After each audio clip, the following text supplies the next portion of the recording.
L'anime s'ouvre sur Evangeline, une vampire de 700 ans, qui nous confie ses réflexions sur l'immortalité. Elle médite sur la douleur d'une telle longévité, surtout quand le temps file et que les êtres chers ne sont plus que des souvenirs lointains. Bien qu'elle soit contrainte d'avancer seule, son humeur s'adoucit à la pensée de Tuta. Rien que son souvenir la ramène à l'essentiel, la rendant reconnaissante pour cette nouvelle journée. Pendant ce temps, Tuta et ses amis se cachent dans un arbre, guettant le moment propice. Ils prévoient de tendre une embuscade à Evangeline, ou Yuki Aimi comme ils l'appellent, dès qu'elle s'approche. La seconde où elle passe, ils sautent pour l'attaquer, espérant une victoire surprise. Mais même avec le nombre et le timing en leur faveur, elle les stoppe d'une barrière magique, les repoussant sans effort. Il s'avère qu'elle est leur professeur. Elle annonce à la classe que quiconque la vaincra au combat pourra quitter le village pour la capitale. Elle en profite pour fanfaronner, leur rappelant leur échec cuisant, les humiliant devant tous. C'est là qu'on découvre qu'elle est aussi la tutrice légale de Tuta, l'ayant élevée comme son propre fils. Pourtant, elle ne lui accorde aucune pitié, balayant ses jérémiades d'un revers de main. Plus tard, après les cours, un autre professeur lui suggère d'être moins dur avec les élèves. Elle résiste d'abord, puis admet à voix basse qu'il n'a peut-être pas tout à fait tort. Ensuite, nous suivons Tuta et ses amis après l'école, discutant de la manière de la vaincre. Sachant qu'elle maîtrise la magie, ils élaborent de nouvelles stratégies. Ils sont résolus à atteindre la capitale pour escalader l'immense tour qui s'y dresse. Tuta finit par s'éloigner, courant devant. C'est l'anniversaire de la mort de ses parents, décédés dans un accident de voiture il y a 2 ans. Il visite leur tombe, leur racontant sa vie et leur assurant qu'il va bien. On apprend aussi qu'il a perdu tous ses souvenirs dans l'accident, ne se rappelant rien de sa vie d'avant. Heureusement, Evangeline l'a recueilli et élevé comme son propre enfant. Il termine de parler à ses parents, puis s'arrête devant la tombe de son grand-père. Alors qu'il s'en va, il aperçoit au loin un homme roux, un bâton à la main. La silhouette lui dit l'attendre au sommet de la tour, puis s'évanouit avant que Tuta ne puisse poser d'autres questions. Cette nuit-là, Tuta implore Evangeline de lui apprendre la magie, mais elle refuse net. Quelques jours plus tard, après un nouvel échec pour la vaincre, lui et ses amis acceptent une proposition de Monsieur Tachibana, ce même professeur qui avait conseillé à Evangeline d'être plus clémente. Il accepte de leur enseigner secrètement la magie. Ils s'entraînent avec des baguettes, pratiquant des sorts de feu, mais Tuta, malgré tous ses efforts, ne semble pas avoir le moindre talent. Voyant cela, Tachibana lui offre un bracelet spécial, capable de bloquer la magie. Il lui explique qu'il doit juste faire en sorte qu'Evangeline le porte. Plus tard, Tuta se ronge les sangs, cherchant comment lui faire croire que c'est un simple cadeau. Heureusement, en la voyant, elle l'accepte sans hésiter. Le lendemain, elle porte le bracelet en public, quand les garçons déclenchent l'un de leurs pièges. Ils se téléportent, la clouant au sol grâce à la magie.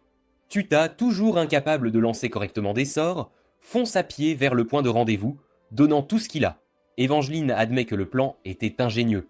Sa magie scellée par le bracelet, elle est totalement sans défense. Les enfants exultent, fiers de leur force. Mais soudain, Tachibana surgit, bouleversant l'ambiance. Sans prévenir, il les assomme tous, puis invoque une tempête de lances mortelles, les projetant droit sur elle. Sa magie bloquée, elle ne peut se défendre et subit chaque coup. On découvre que Tachibana est un chasseur de primes, envoyé pour l'éliminer. Sans perdre un instant, il conjure une épée et s'apprête à achever sa tâche. Alors qu'il s'apprête à frapper, Tuta arrive et abat sa lame de bois. Mais Tachibana l'écarte sans effort. Il se téléporte instantanément derrière lui et tranche le bras de Tuta sans hésiter, le laissant pétrifié, le traitant d'incapable. Alors qu'il s'avance pour le coup de grâce, Evangeline s'interpose, bloquant l'épée de son bras. Elle confie à Tuta que son cadeau l'a rendue vraiment heureuse. Elle ajoute que leurs efforts, à lui et ses amis, ont suffi et qu'ils ont gagné son estime. Mais l'instant est éphémère. Tachibana la mutile froidement, découpant son corps en morceaux devant Tuta, qui reste sidéré. Immédiatement après, il enfonce son épée dans le corps de Tuta. On voit Tuta dériver, comme dans ses derniers instants, rempli de regrets pour tout ce qu'il n'a pas accompli. Alors qu'il commence à accepter sa mort, il voit Evangeline relever la tête. Elle lui révèle une chose choquante, il peut aussi devenir immortel. Il doit maintenant prendre une décision cruciale. Soit mourir ici, soit revenir à la vie. Monstrueux, en buvant son sang à même le sol. Totalement confus, il voit Evangeline s'effondrer. Alors, sans trop réfléchir, il se penche et lèche le sang devant lui. Pendant ce temps, Tachibana s'apprête à achever les amis de Tuta, quand il est soudainement interrompu. Le garçon lui lance son bras sectionné, puis charge avec une détermination farouche. Tachibana réagit vite, le repousse avec une force brute, puis enchaîne en projetant une magie explosive droit sur lui, le faisant s'écraser au sol. Malgré tout, dès que son corps touche terre, il se relève, cette fois débordant de rage et d'énergie. La puissance s'accumule autour de lui, il la concentre dans son poing et lance un coup dévastateur visant directement son adversaire. Après ça, Tuta s'évanouit, pour se réveiller plus tard aux côtés d'Evangeline. Elle lui explique sereinement les événements et lui révèle qu'il est désormais immortel. Elle se livre aussi sur sa véritable identité et révèle enfin la vérité sur ses parents. Ils n'ont pas péri dans un accident comme ils le pensaient, mais ont été assassinés. Elle confesse qu'avant leur mort, ses parents l'ont imploré de prendre soin de lui. Accablée par la culpabilité, Evangeline s'excuse de l'avoir rendu immortel, connaissant les souffrances d'une telle existence. Mais il ne semble pas en colère. Au contraire, il la remercie d'être restée à ses côtés durant tout ce temps. Il admet que l'immortalité ne semble pas idéale, mais au moins il la partagera avec elle. Sur ce, il décide de partir. Il n'est plus sûr de rester ici. Ils entament donc un voyage vers la capitale. Il a une autre raison d'y aller, rencontrer cette silhouette fantomatique qu'il aperçoit. Le périple débute, les voyant traverser les rues désertes et délabrées de la région. C'est là qu'ils comprennent. La population japonaise a chuté et près d'un quart du pays est inhabitable. Sans âmes qui vivent à des kilomètres, les longues routes semblent des sentiers fantômes. Toute l'excitation initiale de rejoindre la capitale et de rencontrer de nouvelles personnes s'évanouit pour Tuta. Plus tard, il fait une pause, se baigne dans un lac proche, flottant paisiblement, méditant sur sa nouvelle vie immortelle. Mais cette paix est de courte durée. Soudain, il tombe sur une méchante en tenue d'Ève dans l'eau. Elle est tout aussi choquée et dégaine aussitôt une épée. Attendez, les filles n'ont pas d'épée. Elle frappe sans hésiter, le forçant à plonger, paniqué. Il s'avère que cette fille est en fait un garçon. Celui qu'il a croisé est Kuromaru, dont le visage délicat et féminin l'a totalement trompé. Une fois l'introduction gênante passée, ils commencent à discuter. Kuromaru mentionne venir d'une riche famille liée à la Grande Tour, ce qui enthousiasme Tuta. Puis, l'ambiance change. Kuromaru avoue être en mission pour éliminer Evangeline. La tension monte vite quand il réalise que Tuta est si laid qu'il n'a pas de reflet. C'est un signe alarmant, et comme par hasard, Evangeline apparaît. Kuromaru fonce, frappant pour tuer, mais elle bloque sans effort. Elle enchaîne d'un coup de poing brutal qui le transperce, le terrassant en quelques secondes. Tuta reste pétrifié, mais le corps de Kuromaru commence à se régénérer. C'est là qu'on comprend. Il est aussi immortel. Il se relève, prêt pour la revanche, mais Evangeline l'arrête aussitôt. S'il veut une autre chance, il devra d'abord vaincre Tuta. Kuromaru ne se retient pas.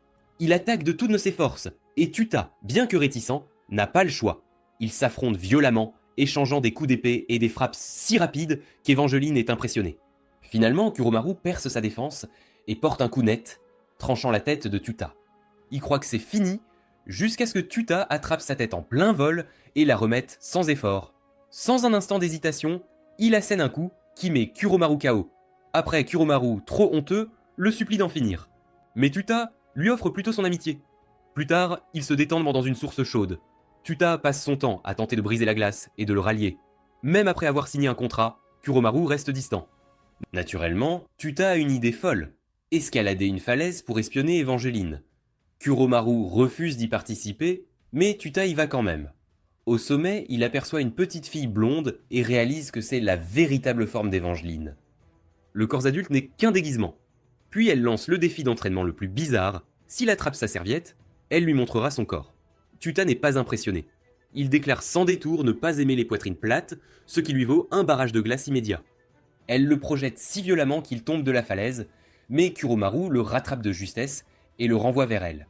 Tuta parvient à saisir la serviette en plein vol et gagne techniquement. Mais quand elle commence à se déshabiller pour honorer le marché, il l'arrête, disant qu'il n'est pas attiré par les femmes plus âgées. Il se fait alors piétiner à plusieurs reprises. Au moins, ça fonctionne. Kuromaru finit par rire, détendant l'atmosphère. Il accepte de les rejoindre officiellement. De plus, il accepte l'offre d'Evangeline de devenir son élève. Le groupe ainsi formé, ils continuent leur route vers la capitale. En chemin, ils se demandent si d'autres immortels existent. Tuta a alors une grande idée. Pourquoi ne pas les réunir et utiliser leur pouvoir pour aider les gens ? Evangeline rit, disant qu'elle a déjà eu ce même rêve. En fait, elle et une amie ont tenté de le concrétiser. Avant qu'elle n'en dise plus, un convoi de voitures noires élégantes s'arrête, bloquant la route. Des agents armés en descendent, s'inclinant respectueusement devant elle. c'est là qu'elle lâche la vérité. Le groupe existe déjà. Elle l'a créé elle-même. Une organisation entière d'immortels. Exactement comme Tuta l'avait imaginé. Son nom, UQ Holder. La scène reprend avec le groupe en bateau vers la base secrète de l'organisation. Tuta déborde d'énergie, visiblement excité par l'avenir. Pendant ce temps, Evangeline discute calmement avec Karen, une subordonnée qui ne cache pas son aversion pour Tuta. Elle n'apprécie ni son comportement enfantin, ni son manque de respect. Mais après avoir écouté Evangeline, on découvre que Karin et Tuta sont les plus forts du groupe. C'est pourquoi Evangeline insiste pour qu'ils s'entendent. Arrivé à la base, Tuta rencontre Jengoro et Iku qui lui font visiter et expliquent donc les bases. Ils lui disent que UQ Holder est composé d'immortels, d'êtres magiques, de monstres et de tout ce qui existe entre. Ils l'informent aussi que Kuromaru et lui doivent réussir une épreuve avant d'intégrer officiellement le groupe. Chacun doit porter au moins un coup à son adversaire désigné en 7 jours. Karine se propose d'affronter Tuta et Jengoro accepte de faire face à Kuromaru. Dès le début de l'épreuve, Tuta fonce sur Karine, mais elle le dévie aisément avec un marteau. Kuromaru n'a pas plus de succès. Malgré ses charges et ses coups répétés, il ne parvient pas à placer une seule frappe. Plus tard, épuisé et frustré, il s'assoit, se demandant comment réussir l'épreuve. C'est là qu'ils aperçoivent Shinobu, une employée, peinant avec des sacs poubelles. Après qu'elle trébuche, il l'aide et se présente. Il s'avère qu'elle est une simple humaine sans pouvoir, travaillant à l'auberge. Tuta propose de l'aider dans ses tâches pour s'éclaircir les idées. Plus tard, on les voit transporter des cartons de vaisselle vers un entrepôt. En chemin, Tuta entend une voix mystérieuse le guider. Il la suit le long d'un escalier menant à une immense grotte abritant un étrange bâtiment. Il s'y dirige et rencontre un homme ivre et négligé, qui s'avère être Jinbei, un agent de haut rang de l'organisation. Malgré son apparence, Jinbei est le deuxième membre le plus puissant après Evangeline. Il montre à Tuta une épée magique, forgée par un sorcier légendaire. Elle est plantée dans un cube de pierre géant. Jinbei suggère à Tuta d'essayer puisqu'il est désarmé. D'abord, il refuse, mais finit par tenter sa chance, et réalise vite qu'il est presque impossible de la retirer. Jinbei commence à raconter l'histoire de l'épée, mais avant qu'il ne finisse, Tuta entend de nouveau la même voix. Il suit ses instructions et essaie une dernière fois, parvenant cette fois à libérer l'arme. Il découvre vite que la voix émane de l'épée elle-même, qui se présente comme Kurobo. L'épée se plaint de son ennui et dit avoir choisi Tuta comme nouveau partenaire. Jinbei, qui s'y attendait, explique ce que l'épée peut faire. Quiconque la maîtrise peut contrôler son poids, la rendant mortelle au corps à corps. Mais il avertit Tuta qu'un entraînement rigoureux sera nécessaire pour bien l'utiliser. Tuta est déterminé, alors Kuromaru et lui s'entraînent intensément. Ils affûtent leurs compétences physiques et maîtrisent leurs armes. Tout ça pour l'épreuve. Le jour J, ils affrontent tous deux leurs adversaires désignés. Kuromaru déchaîne tout sur Jengoro, qui esquive et bloque ses coups avec aisance, tout en complimentant ses progrès. Malgré tout, il remarque que Kuromaru reste trop prévisible dans ses attaques. Tandis que Kuromaru peine à trouver une ouverture, Jengoro passe soudain à l'offensive, assénant une série de coups puissants. La situation semble désespérée jusqu'à ce que Kuromaru se rappelle comment Tuta a mené son dernier combat. Il décide de copier cette tactique, charger, se laisser couper le bras juste pour attraper Jengoro et le poignarder dans le dos. Ça marche. Kuromaru gagne et réussit officiellement l'épreuve. De l'autre côté, Tuta affronte toujours Karine, qui esquive et bloque tous ses coups. À un moment, Tuta parvient enfin à la faire trébucher grâce à la manipulation de poids de Kurobo. Il s'apprête à porter le coup final quand il entend Shinobu crier tout près. Elle est attaquée par des monstres géants apparus de nulle part. Tuta abandonne aussitôt le combat et fonce l'aider, mais Karen l'arrête, lui disant d'attendre le bon moment. Elle distrait les monstres pendant que Tuta met Shinobu à l'abri, puis retourne achever sa tâche. Après l'avoir mise en sécurité, Tuta replonge dans la bataille, il augmente le poids de son épée à 50 000 fois la normale, puis s'abat sur les monstres, tel un météore, les anéantissant à l'impact. Plus tard, Evangeline les félicite, lui et Karen. Elle mentionne que les monstres se sont sûrement échappés de la partie inférieure de l'installation. Réalisant que le temps de l'épreuve est écoulé, Tuta supplie pour 5 minutes de plus afin de finir le combat. Karine refuse, mais souligne que son trébuchement pourrait techniquement compter comme un coup. C'est suffisant pour que Tuta réussisse. L'épreuve terminée, Evangeline confie à Kuromaru et lui leur première mission. Descendre, éliminer les monstres échappés à cause d'eux. Tuta et Kuromaru débutent leur première vraie mission, envoyer assister Karine sur le terrain. Ils se dirigent vers le district 21, un lieu totalement abandonné par la capitale et enseveli sous la pauvreté. Leur tâche est d'aider les habitants, surtout ceux sans abri. Arrivée sur place, l'équipe passe du temps dans un orphelinat local où Tuta finit par cuisiner pour tous après avoir perdu un bras de fer. Les enfants sont stupéfaits par la qualité du repas, et encore plus qu'ils sachent cuisiner. En discutant avec la directrice, ils apprennent une chose plus sombre. Elle dit qu'un groupe de voyous vient chaque nuit, menaçant de les chasser. C'est pourquoi ils ont fait appel à UQ Holder. Plus tard, on voit Tuta tenter de maîtriser le Quick Step, censé augmenter sa vitesse et sa puissance, mais alors qu'il pense y arriver, un homme surgit, le projetant d'un seul coup à travers le champ. L'homme lui dit qu'il s'y prend mal, mais Tuta est trop furieux pour l'écouter. L'étranger se dit artiste martial itinérant et propose de lui enseigner le combat au corps à corps. Mais Tuta refuse, disant n'apprendre le quick-step que pour battre Karen au bras de fer, elle lui a dit que ça l'aiderait. Curieux, l'homme démontre sa vitesse folle, se déplaçant même en l'air sans toucher le sol. Puis il se présente comme Kaito et dit que Tuta a du potentiel, acceptant de l'aider à s'entraîner. Cette nuit-là, Tuta tente une méthode inédite. Cuisiner et manger avec ses pieds. Ses amis le croient fou, mais ça fonctionne. Le lendemain matin, sa vitesse s'est nettement améliorée, bien que Kaido ne soit toujours pas satisfait. Les jours suivants, Tuta s'entraîne sans relâche, utilisant ses pieds pour affiner son contrôle. Pendant ce temps, Kaido rencontre deux hommes louches dans l'ombre. Après avoir justifié son retard, il se transforme en un véritable loup-garou. Il s'avère que tous trois sont des chasseurs d'immortels, envoyés pour anéantir les villageois. Dans le district, deux gardes d'UQ Holder en faction sont soudainement abattus par d'étranges créatures d'ombre armées. Au même moment, Karen est attaquée alors qu'elle prend son bain. Elle ne remarque son agresseur que lorsqu'il est sur elle, mais elle réagit vite, levant une barrière juste à temps pour bloquer les balles.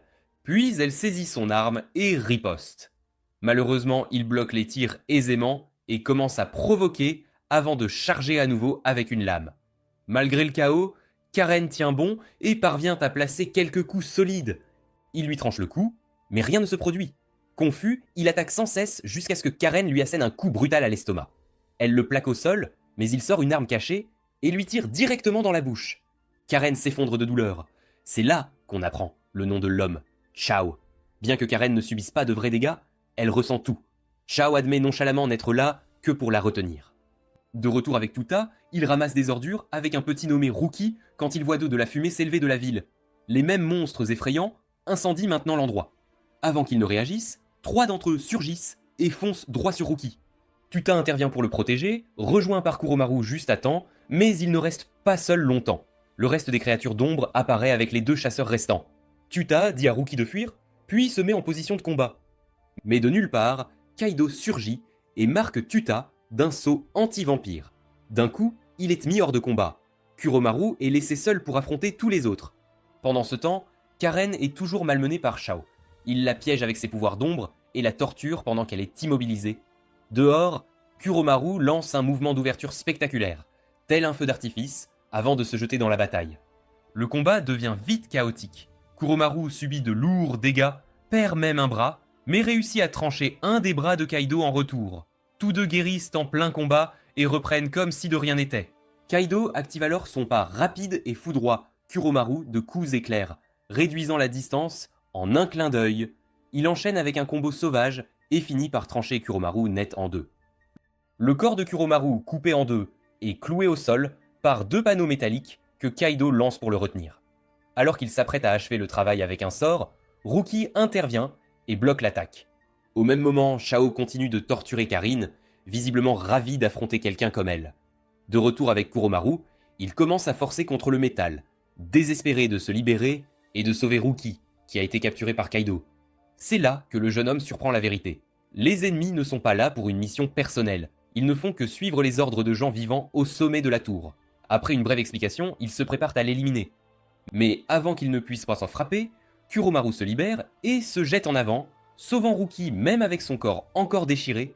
Puis, de nulle part, Tuta apparaît juste à temps, laissant tout le monde stupéfait. Ailleurs, après avoir enduré une torture incessante, Karen révèle enfin la vérité derrière son immortalité. Elle est liée à une bénédiction divine. Sans autre option, elle puise dans l'une de ses formes les plus puissantes. Elle s'élève dans les airs, entourée d'une lumière aveuglante, anéantissant les ombres environnantes, puis terrasse Chao sous une tempête de coups de pied et de poings fulgurants. Pendant ce temps, Tuta explique qu'il a en quelque sorte absorbé le sceau, bien qu'il n'ait aucune idée de comment cela s'est produit. Ses ennemis réalisent qu'il est bien plus puissant qu'ils ne le pensaient. Il baisse les yeux et voit ses bras couverts d'une armure sombre, rayonnant une aura étrange. Il ne comprend pas ce que c'est, mais il se concentre sur le combat. Sans perdre une seconde, il se projette en avant et les met en fuite d'un seul coup. Kaito charge ensuite, mais Tuta utilise ses nouveaux pouvoirs pour esquiver, contrer et échanger coup pour coup avec le loup-garou. Karen intervient pour le soutenir et c'est là que Kaito révèle sa vraie forme. Tuta lui demande pourquoi il fait tout ça et Kaito admet nonchalamment qu'il vit pour la bataille. Il dit que peu importe qui ou pourquoi, tant qu'il peut affronter de puissants adversaires. Sur ce, ils s'affrontent de nouveau, tous deux se déplaçant et frappant à des vitesses que la plupart des gens ne verraient même pas. Ils sont maintenant tous deux maîtres du pas rapide et le combat semble irréel. Après avoir été témoin de la nouvelle force de Tuta, Kaido lui propose de faire de lui son véritable élève. Tuta refuse catégoriquement. En réponse, Kaido sort un mouvement spécial appelé Jugement perçant flamboyant. Il utilise le pas rapide pour briser le mur du son, percutant la poitrine de Tuta et lui arrachant le cœur, qu'il écrase dans sa main. Puis il commence à lancer un sort de scellement pour en finir. Mais soudain, d'énormes ailes noires jaillissent du dos de Tuta.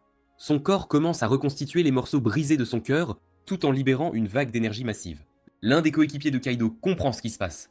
C'est de la magie Arabea, un pouvoir sombre super rare. Seules 2 personnes au monde le possèdent, et l'une d'elles est Evangeline.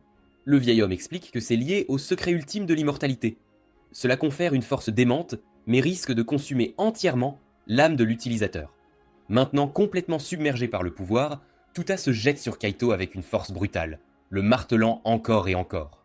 Alors qu'il est sur le point de porter le coup de grâce, il hésite soudain et commence à lutter pour reprendre le contrôle de lui-même.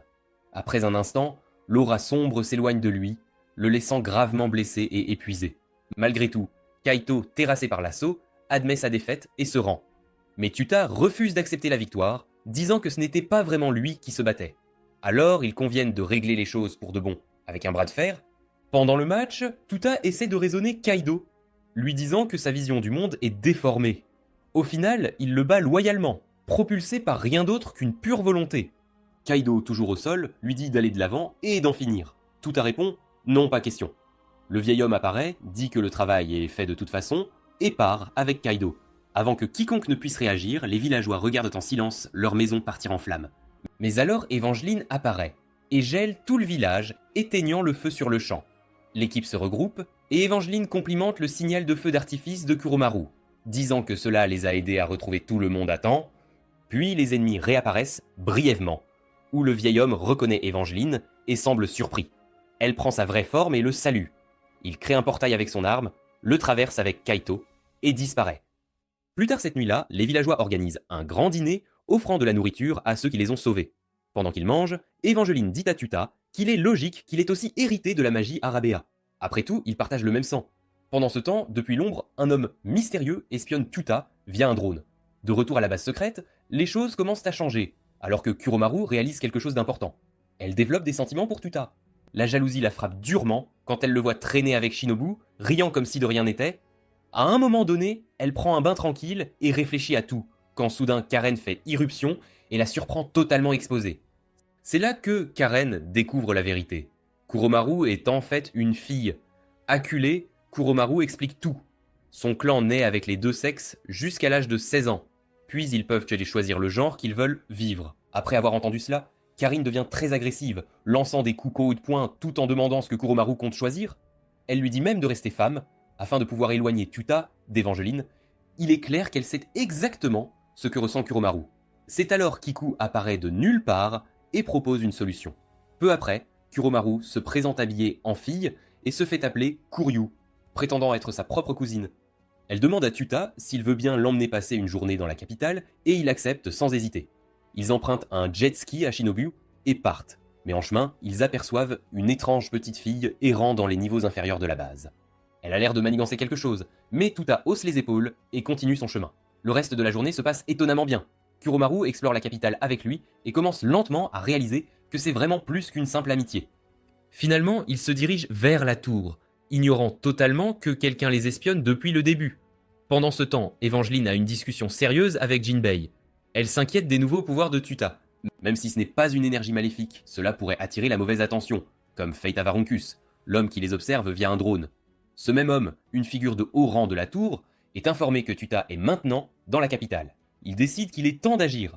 De retour à la tour, Tuta et Kuromaru arrivent enfin, et il est incroyablement excité.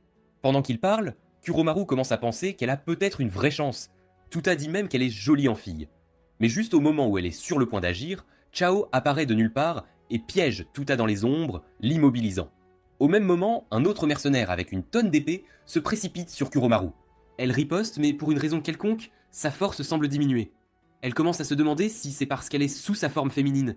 Elle finit par être submergée et regarde avec frustration Tuta être emmenée. Poussée à bout, elle se ressaisit et assène de lourds coups, les brisant presque tous les deux. Mais l'un des mercenaires la projette à travers le mur, les faisant tous deux tomber de la tour.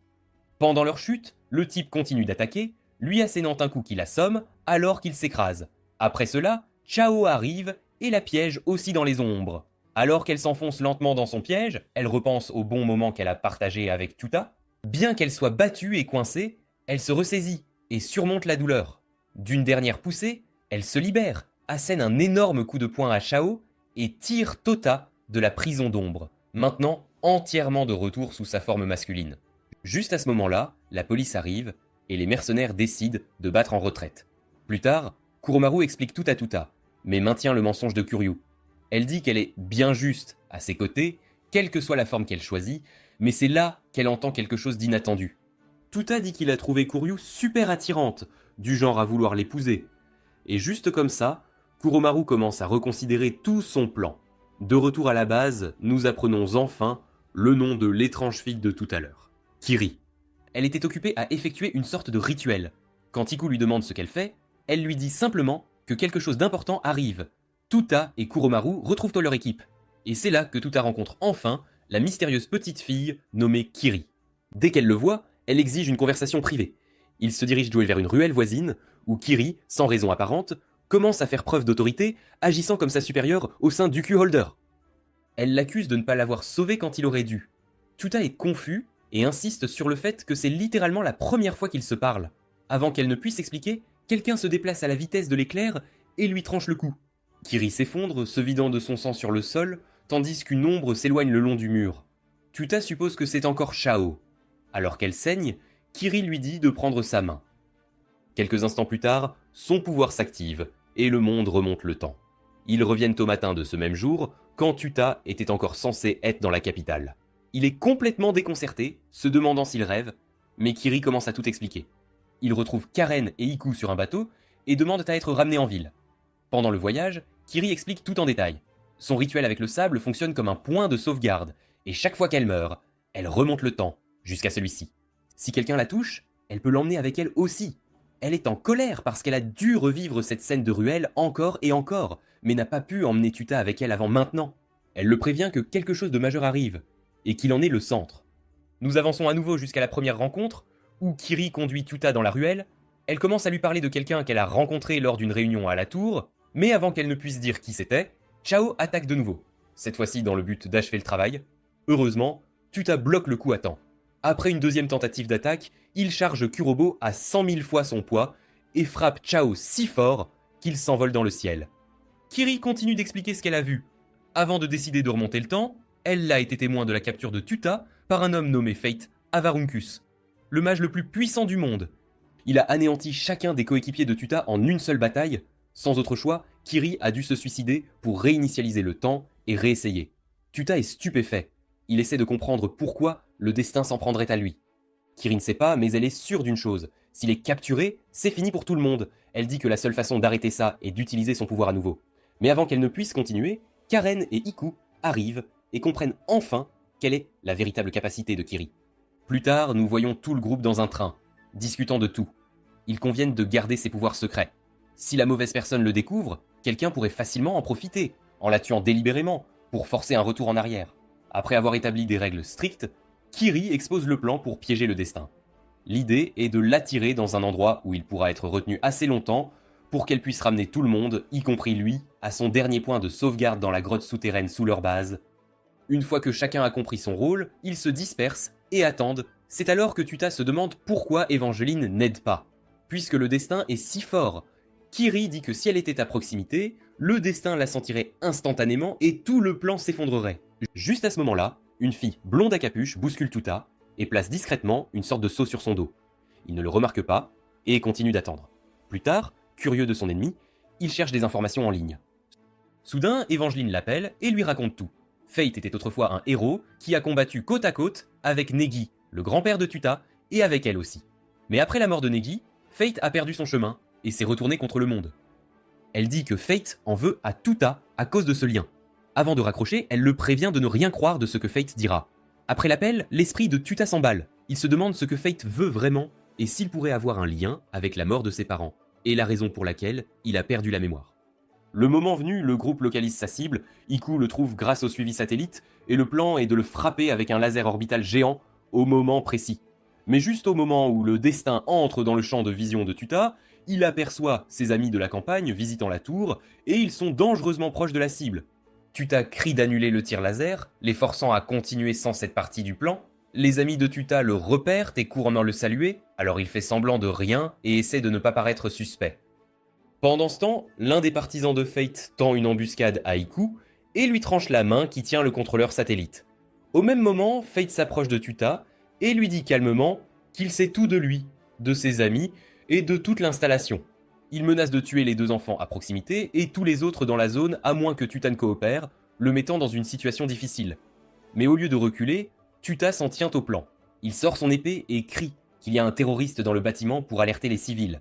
Juste après, Karan apparaît et lance une attaque surprise sur Fate. Tuta se joint à elle et ensemble ils lancent un coup combiné, mais il est bloqué par un bouclier magique. Tuta ajoute rapidement du poil à son épée et brise la barrière, causant une destruction massive. Au même moment, Iku retrouve l'accès au satellite et tire le laser orbital droit sur Fate. Au moment où l'explosion frappe, le reste de l'équipe passe à l'action. Kuromaru et Kiri se précipitent pour achever la phase finale du plan, tandis que Fate lutte pour absorber l'énergie du laser. Kiri parvient à s'accrocher à Fate et deux de ses coéquipiers entrent en contact avec elle, mais juste au moment où elle se tourne pour atteindre les autres, son corps se transforme en pierre. Le plan échoue sur le champ, et tout le monde réalise que leur joueur clé est hors jeu. Leur chance étant ruinée, les agents envisagent de battre en retraite, mais Tuta refuse. Fate a subi de lourds dégâts et a perdu une partie de son pouvoir. Alors il voit une occasion de riposter. Au même moment, d'autres mercenaires apparaissent et commencent à affronter les coéquipiers de Tuta un par un. Pendant que tout le monde est occupé, Tuta donne tout ce qu'il a contre Fate. Mais son ennemi est d'un autre niveau. Il utilise la magie parfaitement et gère toutes les attaques physiques de Tuta comme si de rien n'était. Finalement, Karin contacte Tuta et lui dit qu'un étrange compte à rebours est apparu au-dessus du bras de Kiri. Ils conviennent tous deux que leur meilleure option est de lui faire confiance et de gagner du temps. Tuta occupe Fate, le narguant et esquivant les coups pendant que le compte à rebours s'écoule. Juste avant la fin du compte à rebours, il projette Fate au sol en utilisant le poids démentiel de l'épée. Il recule et se regroupe avec les autres tout en tenant bon. Dès que le compte à rebours atteint 0, Tuta saisit la main de Kiri et sa pétrification se brise. L'équipe se rassemble autour d'elle pendant qu'elle reste en contact avec Fate, qui est toujours immobilisée. Kiri active alors sa capacité, renvoyant tout le groupe, y compris leur ennemi, dans le temps à la base souterraine où ils avaient établi le point de sauvegarde plus tôt. Une fois là, Fate se retrouve face à Evangeline après 20 ans. Le simple fait de la voir le met sur les nerfs, et il bouge comme s'il était prêt à se battre. Mais au fond de lui, il sait que c'est fini. Il admet sa défaite et accepte de répondre à une question de chacun d'eux en échange de sa libération. Quand c'est au tour de Tuta, Fate révèle son objectif, utiliser le pouvoir de Tuta pour sauver Nagi, son grand-père, et avec lui, chaque personne du système solaire. Il dit qu'ils ont environ 20 ans pour y arriver. Tuta écoute mais lui pose ensuite la vraie question. A-t-il tué ses parents ? Fate répond oui. En entendant cela, Tuta libère son aura sombre et dit qu'il n'a pas d'autre choix que de le terrasser. Mais juste à ce moment-là, un sceau magique apparaît devant lui et une vision fantomatique de Negi surgit. Son grand-père lui dit que Fate ment, mais qu'il n'est pas non plus entièrement mauvais. Que ses actions, aussi tordues qu'elles puissent paraître, étaient destinées à aider Tuta au final. Pendant ce temps, Evangeline parle télépathiquement à Kuromaru, lui ordonnant de trouver et de détruire l'appareil intégré dans le corps de Tuta. Elle est certaine que c'est ce qui fait apparaître l'illusion. Kuromaru agit vite et tranche le sceau qui se forme sur l'épaule de Tuta.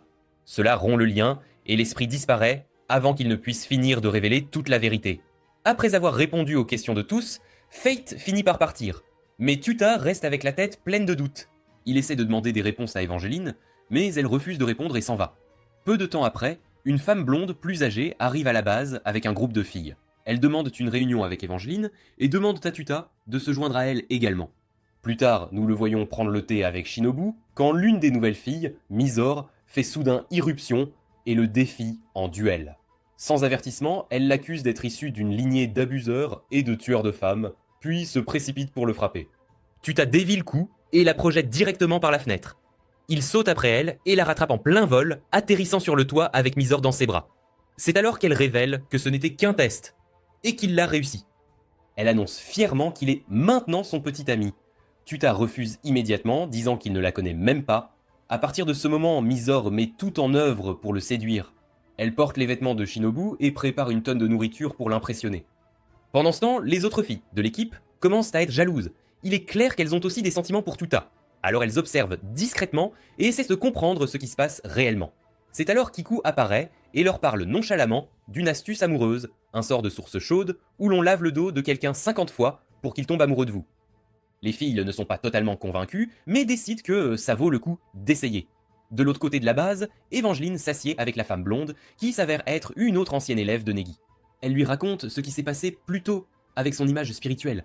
Elle réalise de toutes deux que Negi a été capturé il y a longtemps et que toute vision de lui n'apparaît maintenant que parce que son ravisseur le permet.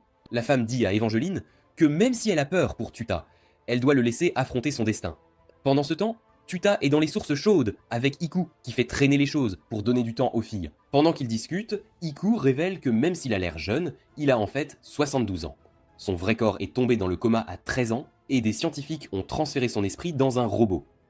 Quelque part, son corps réel est toujours endormi. Pendant que les deux parlent, les filles se préparent à passer à l'action. Et oui, Misor entend aussi parler de l'astuce des sources chaudes. Étonnamment, Karen est la première à arriver. Elle charge et essaie de laver le dos de Tuta de force, mais Kiri la repousse avant qu'elle ne puisse finir. Après cela, le chaos éclate. Toutes les filles se précipitent et commencent à se battre pour avoir une chance de l'atteindre. Mais celle qui réussit réellement à accomplir la tâche, c'est Evangeline. Elle le croise par hasard, s'assied et propose de lui laver le dos elle-même. Ce faisant, elle s'excuse enfin de l'avoir ignoré plus tôt et admet qu'elle a juste eu une journée difficile.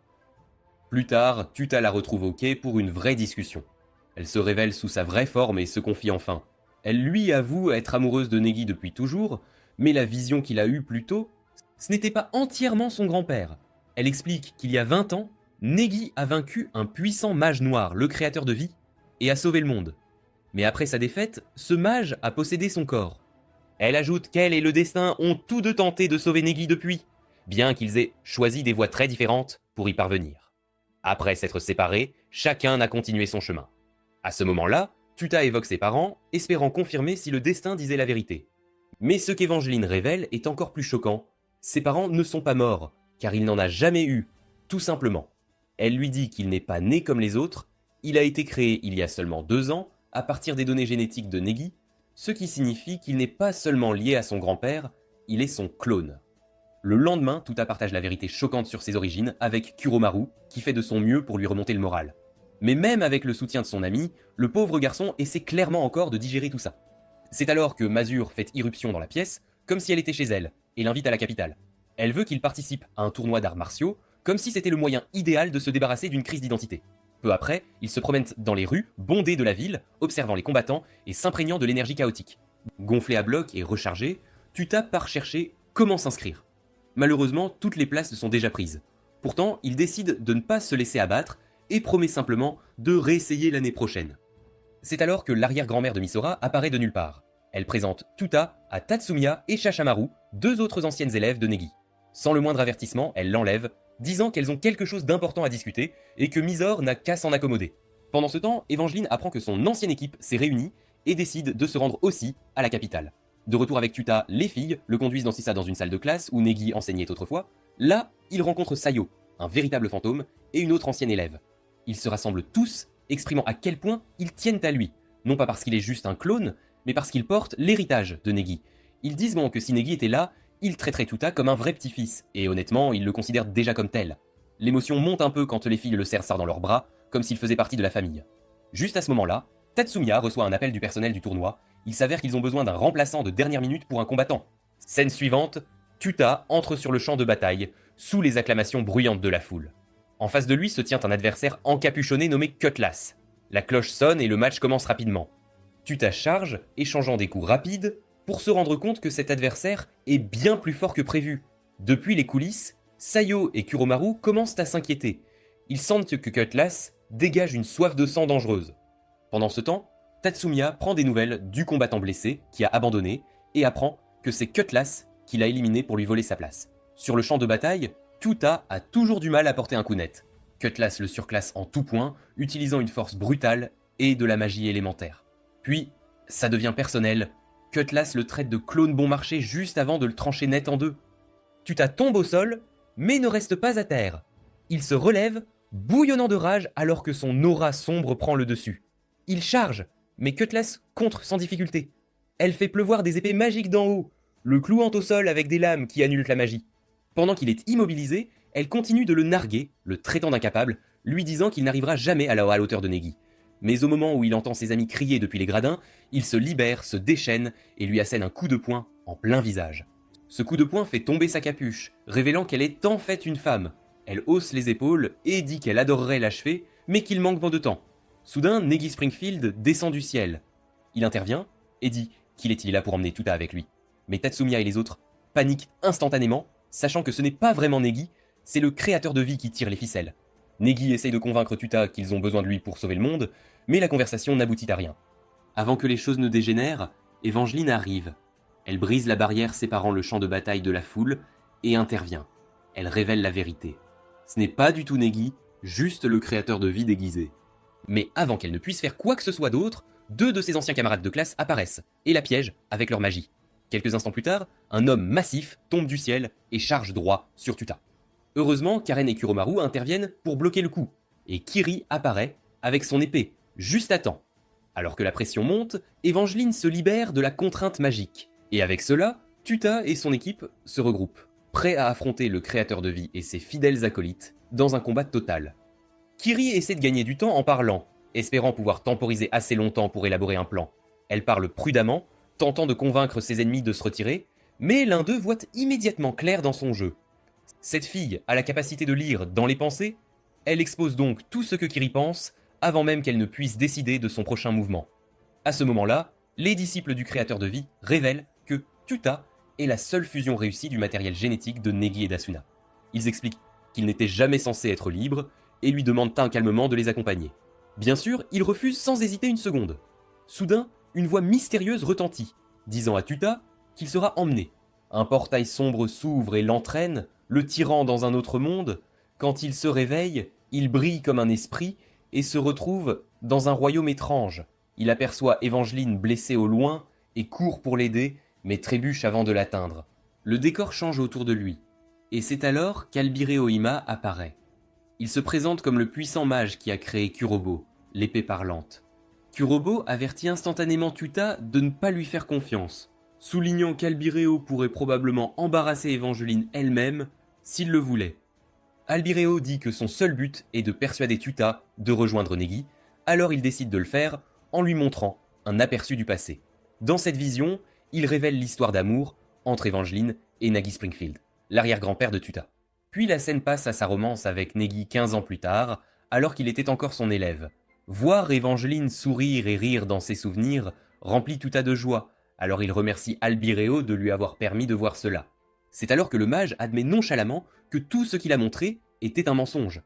Immédiatement après, la version onirique d'Evangeline remarque Tuta et marche vers lui. Mais avant qu'elle ne puisse dire un mot, une femme enveloppée d'une aura sombre apparaît derrière elle et la piège dans les ombres. Profitant de l'instant, Albireo lance une attaque sournoise, il enfonce plusieurs lances dans le dos de Tuta pendant qu'il est distrait, puis la femme ténébreuse s'avance et se présente comme Yaldabaoth, aussi connue sous le nom de mage du commencement ou créatrice de vie.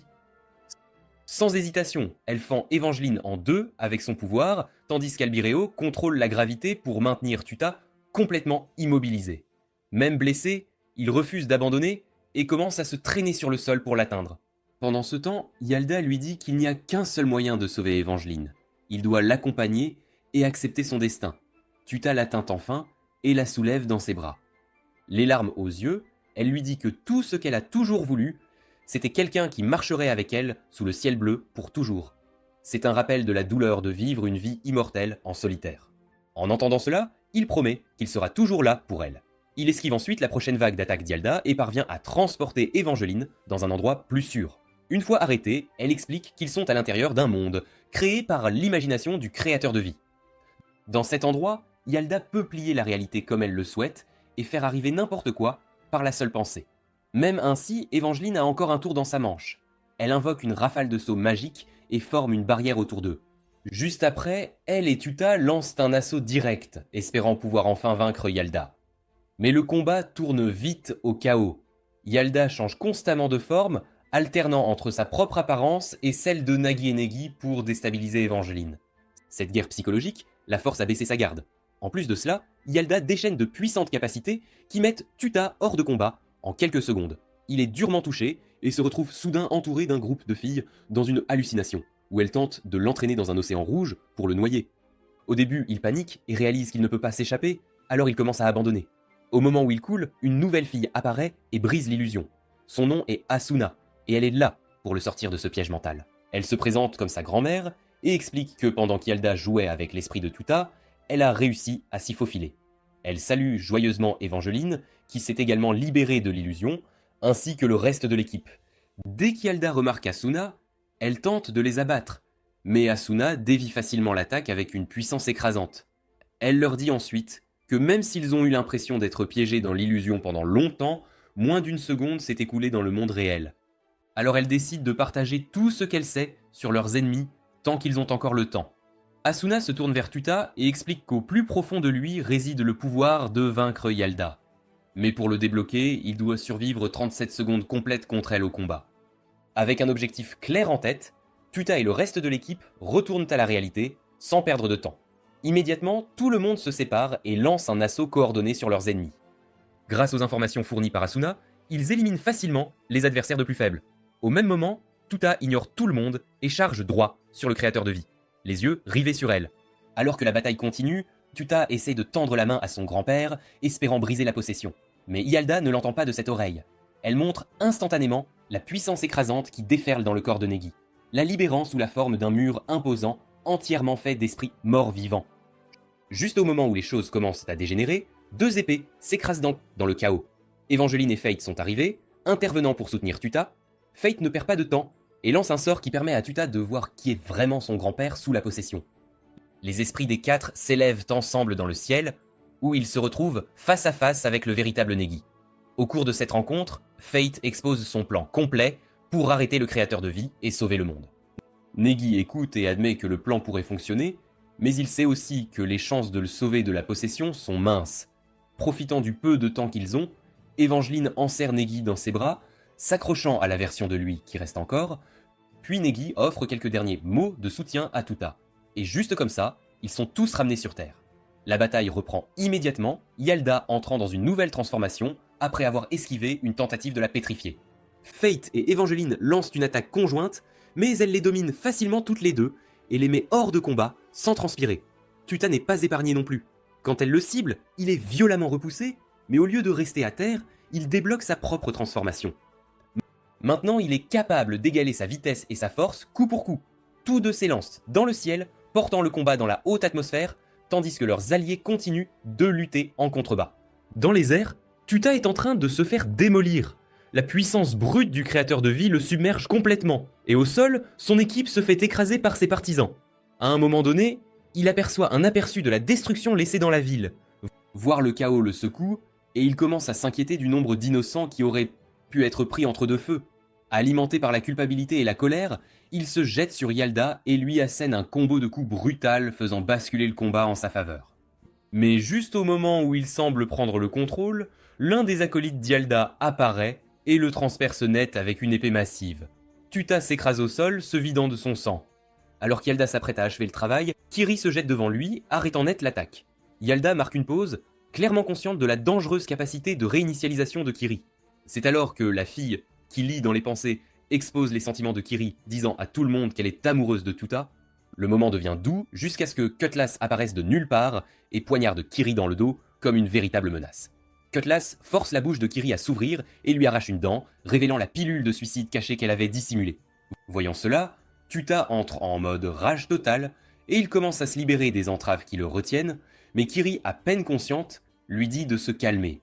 Elle explique que tout se passe comme prévu et que tout ce qu'elle avait à faire était de gagner du temps. Au même instant, un gigantesque saut magique apparaît sous les pieds de tout le monde et le groupe est transporté vers un endroit complètement différent.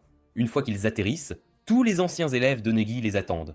Ils ont tendu un piège ensemble, combinant leurs forces pour enfin le vaincre. Les filles lui lancent tout ce qu'elles ont. Attaques élémentaires, techniques uniques, travail d'équipe incessant. Et même si la force brute seule ne suffit pas, elles parviennent à aider Negi à reprendre le contrôle de son corps.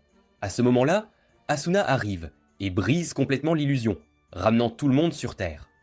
Elle s'approche de Negi et il la reconnaît immédiatement, prouvant qu'une partie de lui est toujours là. Malheureusement, cela ne dure pas. Le créateur de vie reprend rapidement le dessus et annonce qu'elle se retire. Elle admet sa défaite, mais avant de partir, elle dit à Tuta de la retrouver au sommet de la grande tour. Sur ce, elle disparaît dans un faisceau de lumière. Pendant ce temps, Jinbei et d'autres agents, dont Shinobu, aident à secourir les civils de la destruction laissée derrière. Plus tard, de retour à la base cachée, Tuta avoue ses sentiments à Evangeline et lui demande carrément de l'épouser. Sa décision était prise lors de leur vision partagée dans le monde du créateur de vie, où il a décidé qu'il voulait rester à ses côtés et la protéger pour toujours. Mais Evangeline le rejette, doucement mais fermement. Elle dit qu'elle n'a pas besoin de quelqu'un pour la protéger, peu importe à quel point elle pourrait tenir à lui. Les autres filles sont témoins de cette proposition audacieuse et sautent immédiatement sur Tuta, le frappant pour avoir eu le culot de demander quelque chose d'aussi fou. Plus tard, Kuromaru et les filles se prélassent dans les sources chaudes, bavardant de ce qui vient de se passer avec Tuta. Bien sûr, le sujet dérive vers sa folle demande en mariage, et chacune d'elles commence à partager ce qu'elle ressent vraiment pour lui. L'ambiance est légère et enjouée, mais l'énergie change quand Evangeline apparaît.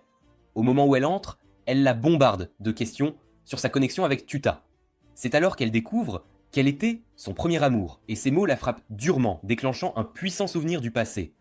À l'époque, elle était proche de la mort, effondrée sur un champ de bataille, quand une puissante sorcière est apparue. Ignorant son désir de mourir, la sorcière l'a traînée jusqu'à un château flottant et l'y a gardée prisonnière. Le marché était simple. Si elle pouvait vaincre la sorcière au combat, elle gagnerait sa liberté. Alors Evangeline l'a combattue encore et encore, mais n'a jamais réussi à gagner. Puis un jour, elle trouve un garçon endormi quelque part à l'intérieur du château. C'est Tuta. Au moment où il la voit, il s'illumine et l'appelle Yukihime, le nom que tout le monde utilise pour elle sur Terre. Au début, elle ne le reconnaît pas du tout. Tuta suppose qu'elle doit lui rappeler quelqu'un d'autre et recule un peu. Plus tard, il essaie de lui demander si elle connaît quelqu'un nommé Evangeline. En entendant ce nom, elle panique et réagit avec hostilité, lui rétorquant qu'Evangeline n'est qu'une parente éloignée et n'a rien à voir avec elle. Après l'explosion, elle s'effondre d'épuisement. Voyant cela, Tuta lui apporte des provisions et de la nourriture, essayant de l'aider. Mais quand elle en a l'occasion, elle lui mord le cou et boit son sang pour retrouver ses forces. Au lieu de paniquer, Tuta la laisse simplement continuer, la regardant guérir rapidement. Ce moment lui confirme qu'elle est bien la Yukihime qu'il connaît.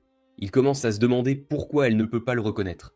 Quand il lui demande son nom à nouveau, elle répond simplement que son nom est Kitty. Plus tard, quand il propose de l'aider à vaincre la sorcière, elle disparaît de nulle part, le laissant derrière lui. Puis 2 ans s'écoulent.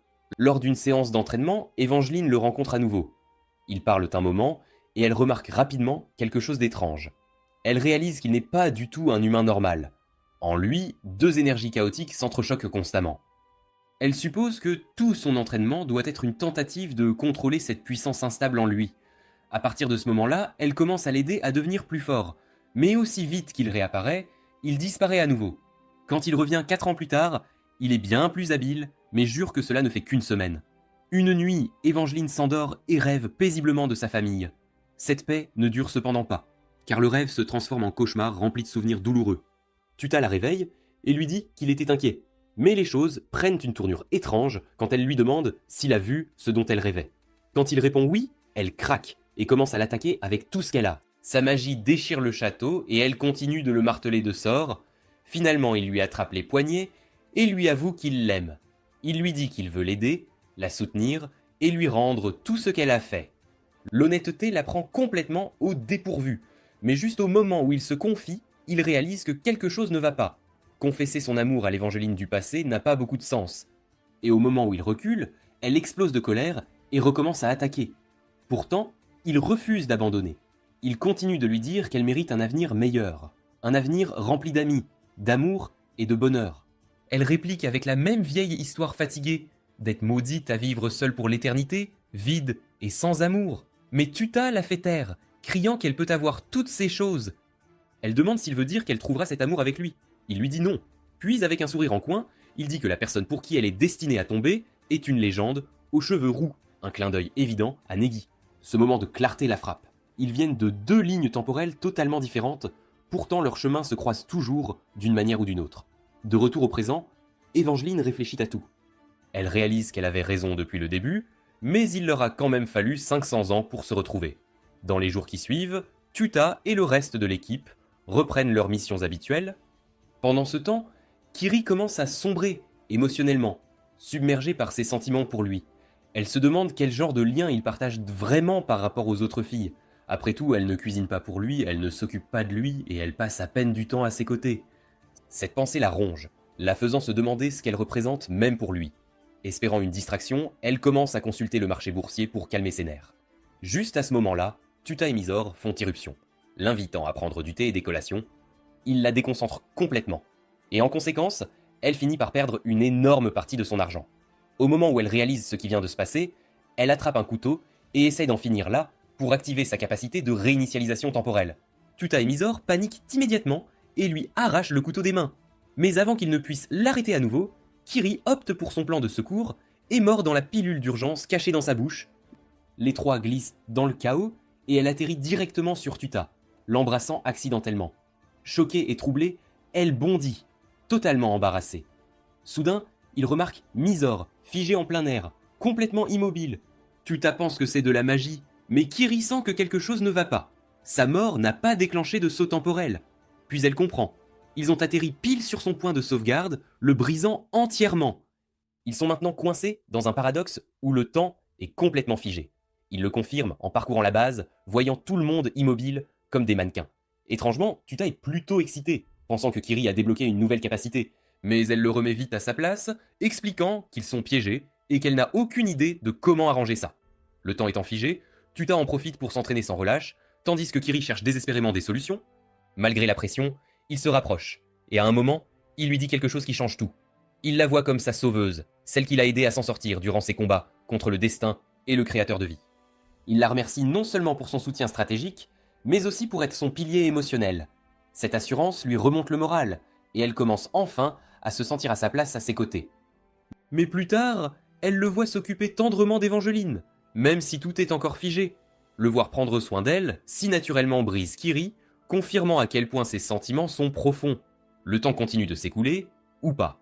Et après 4 longs mois, il s'entraîne toujours dur, tandis qu'elle pleure à proximité, complètement dépassée et désespérée. Pour la réconforter, Tuta lui dit que tout ira bien.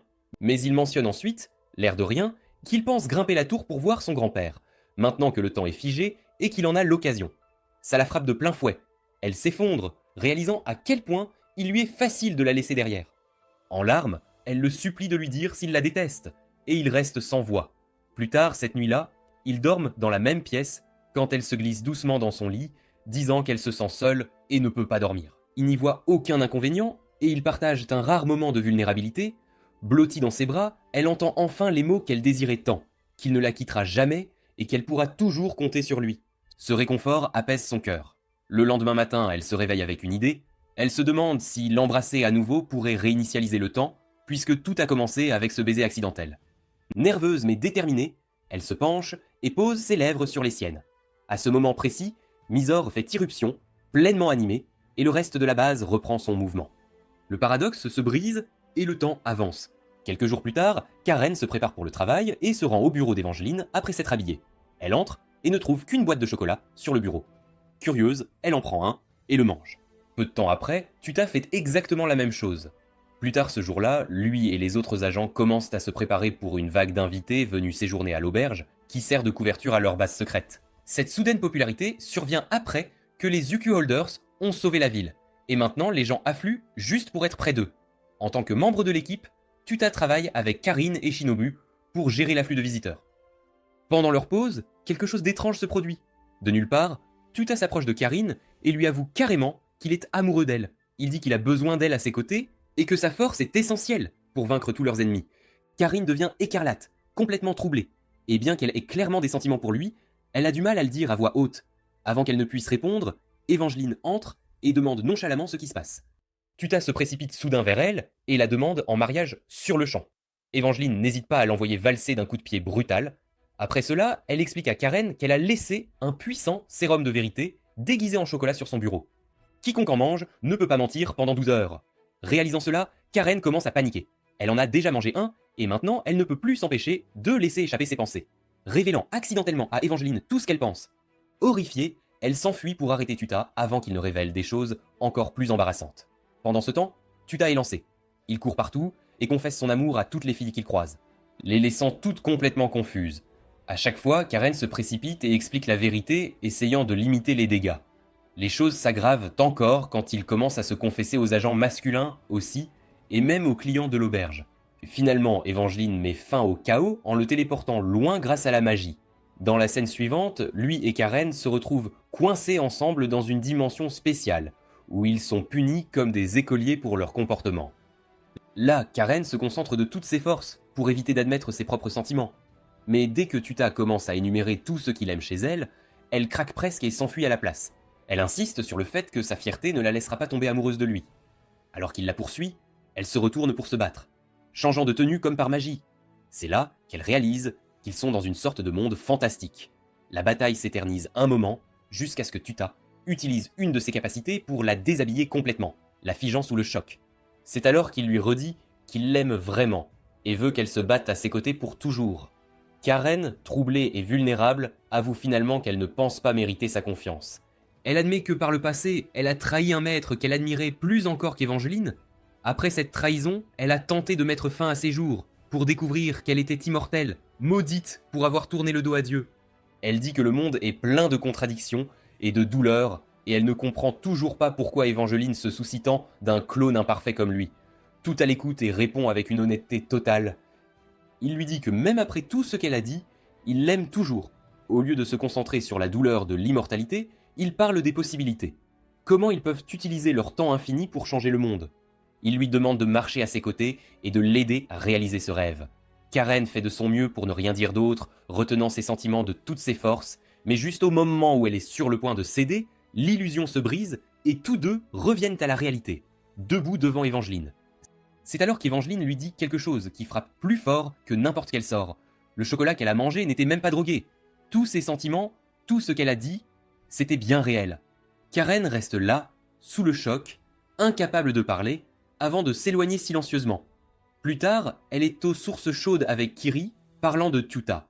Leur moment est interrompu quand Misori et Shinobu arrivent en le traînant. Elles sont déterminées à refaire le même coup qu'avant, lui lavant le dos 50 fois d'affilée, qu'il le veuille ou non. Dès leur arrivée, elle le déshabille et le jette dans le bain. Il atterrit pile sur Karen et Kiri, les touchant accidentellement toutes les deux au passage. Furieuses, les filles ne se retiennent pas. Elles l'assomment et le propulsent très haut dans le ciel.